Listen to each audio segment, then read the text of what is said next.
1월 19일 월요일. 헨리 포드의 원칙.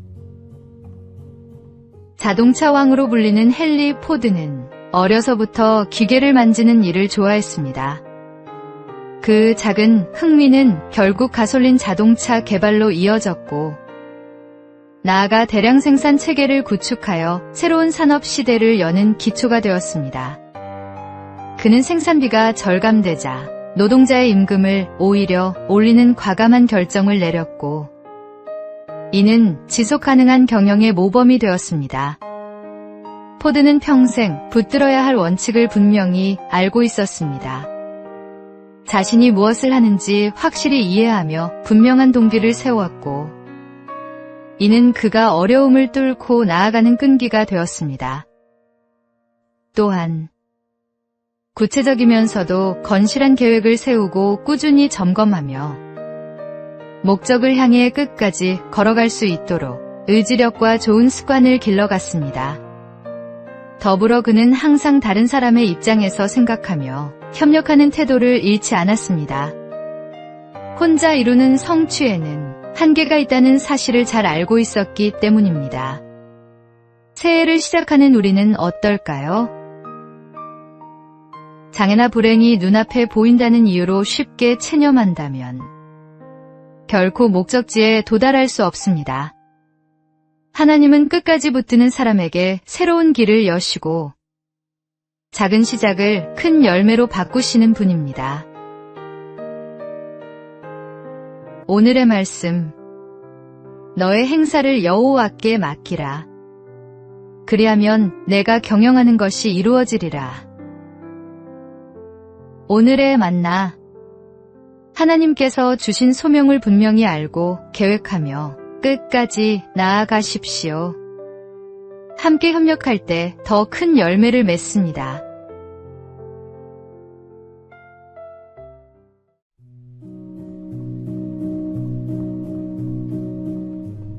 (1월 20일) 화요일. 준비된 자의 선행. 경기도 가평군의 한 식당. 저녁 식사 시간이었습니다. 육군 정세호 중사는 평범하게 저녁을 먹고 있었습니다. 그때 한 시민이 갑자기 의식을 잃고 쓰러졌습니다. 입에서는 거품이 쏟아져 나왔고 호흡은 멈춰 있었습니다. 정 중사는 망설이지 않았습니다. 즉시 달려가 상황을 파악하고 주변에 119 신고를 요청했습니다.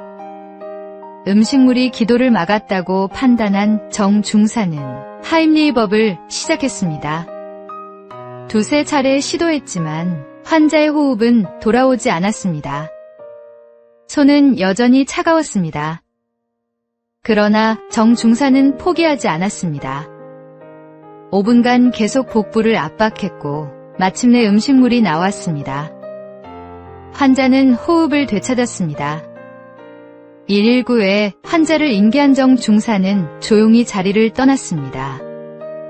이 선행이 세상에 알려지자 정 중사는 말했습니다. 평소 부대 안전교육에서 반복 숙달한 훈련이 큰 도움이 됐습니다. 위기의 순간 그의 손은 평소 익힌 훈련을 기억하고 있었습니다. 준비된 자만이 필요한 순간에 쓰임받을 수 있습니다. 하나님께서 우리에게 주신 은사와 능력은 자신만을 위한 것이 아닙니다. 어려움에 처한 이웃을 돕고 생명을 살리는 데 사용될 때 그 참된 가치가 드러납니다. 오늘도 우리는 언제 어디서든 이웃을 섬길 준비가 되어 있습니까? 오늘의 말씀. 각각 은사를 받은 대로 하나님의 여러 가지 은혜를 맡은 선한 청지기 같이 서로 봉사하라. 오늘의 만나. 하나님께서 우리에게 주신 재능과 훈련은 결정적인 순간을 위한 준비입니다. 오늘 배운 것이 내일 누군가의 생명을 구할 수 있음을 기억하십시오.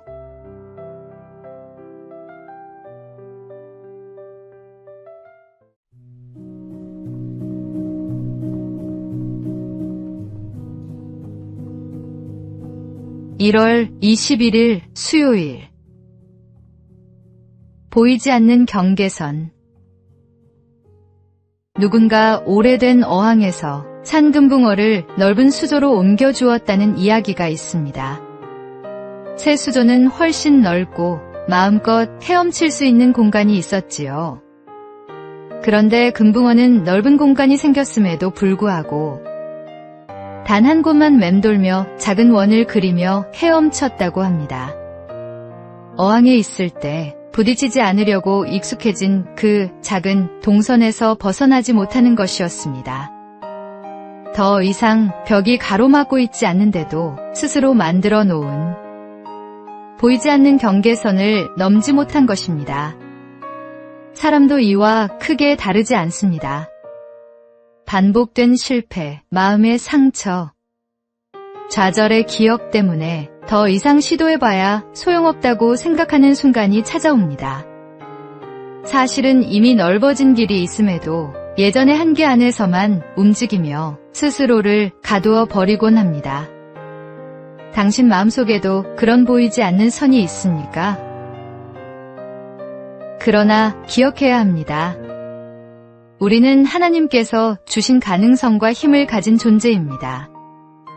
어항 속의 작은 원을 그리던 금붕어처럼 머물 필요가 없습니다. 이미 길은 넓게 열려 있습니다. 당신을 가두던 마음의 선을 지우십시오. 그 너머에는 하나님이 준비하신 더 넓은 삶이 기다리고 있습니다. 오늘의 말씀. 내게 능력 주시는 자 안에서 내가 모든 것을 할 수 있느니라. 오늘의 만나. 과거의 실패가 만든 보이지 않는 한계를 넘어서십시오. 하나님 안에서 우리는 무한한 가능성을 가진 존재입니다.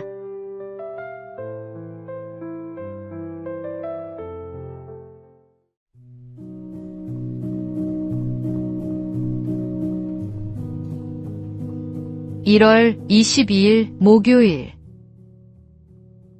시계의 가치. 한 청년이 사업에 실패하고 고향으로 돌아왔습니다.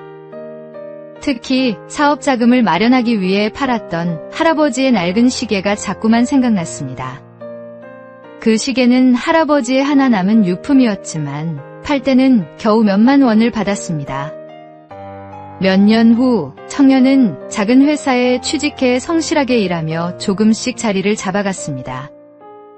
어느 날 우연히 골동품 경매장을 지나가다가 진열장에서 눈에 익은 할아버지의 그 시계를 발견했습니다.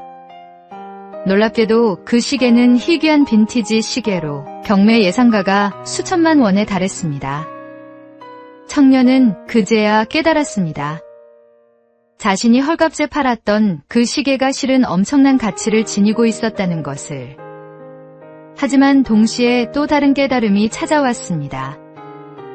만약 그때 그 시계의 가치를 알았더라면 그는 시계를 팔고 더 큰 사업에 뛰어들어 더 큰 빚을 지고 회복할 수 없는 상황에 빠졌을지도 모른다는 것이었습니다. 그 무가치해 보였던 시계는 사실 그를 더 큰 위험으로부터 보호해준 셈이었습니다. 적은 돈을 받고 팔았기에 작은 실패로 끝날 수 있었고 그 덕분에 다시 일어설 수 있었던 것입니다. 우리의 삶에는 종종 왜 이것밖에 안 되지라고 불평하는 순간들이 있습니다. 그러나 그 부족함과 한계가 때로는 우리를 과욕으로부터 지켜주는 안전장치일 수 있습니다. 오늘의 말씀. 우리가 알거니와 하나님을 사랑하는 자, 곧 그의 뜻대로 부르심을 입은 자들에게는 모든 것이 합력하여 선을 이루느니라. 오늘의 만나. 하나님의 섭리는 우리가 이해할 수 없는 방식으로도 우리를 보호하십니다. 모든 것에 감사하십시오.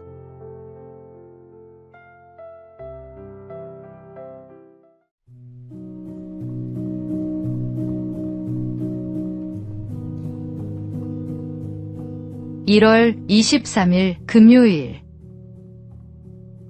일광일의 거리. 세상에서 가장 빠른 것은 빛입니다. 빛은 1초에 30만 킬로미터를 달리며 이렇게 하루 동안 이동하는 거리를 일광일이라고 부릅니다. 무려 259억 2천만 킬로미터나 되는 거리입니다. 놀랍게도 인류가 만든 우주 탐사선 중 가장 멀리 날아가고 있는 보이저 1호가 곧 이 일광일 지점에 도달하게 됩니다. 1977년 지구를 떠난 이후 초속 17km로 쉬지 않고 우주를 향해 나아가며 가끔 지구로 신호를 보내고 있습니다. 1990년에는 창백한 푸른 점이라는 유명한 사진을 남기기도 했습니다. 현재 지구에서 약 253억 킬로미터 떨어져 있는 보이저 1호는 2026년경 일광일에 이르게 됩니다. 우주의 시간으로 보면 49년은 찰나에 불과할지 모릅니다. 천문학자 칼 세이건은 우주 속 지구를 먼지 한 톨이라고 표현했습니다. 우리가 사는 이 작은 행성이 얼마나 미미한 존재인지 새삼 깨닫게 됩니다. 그러나 더 놀라운 사실이 있습니다. 광대한 우주를 말씀 한마디로 창조하신 하나님께서 그 우주보다 작은 우리 한 사람 한 사람을 기억하시고 돌보신다는 것입니다. 가슴이 답답하거나 내 문제가 너무 커 보일 때 우주를 창조하신 하나님을 바라보십시오. 그분의 능력과 사랑 안에서 우리의 삶은 결코 작은 존재가 아닙니다. 오늘의 말씀, 하늘이 하나님의 영광을 선포하고 궁창이 그의 손으로 하신 일을 나타내는도다. 오늘의 만나, 광대한 우주를 창조하신 하나님께서 작은 나를 기억하시고 사랑하십니다. 이 놀라운 사실에 감사하십시오.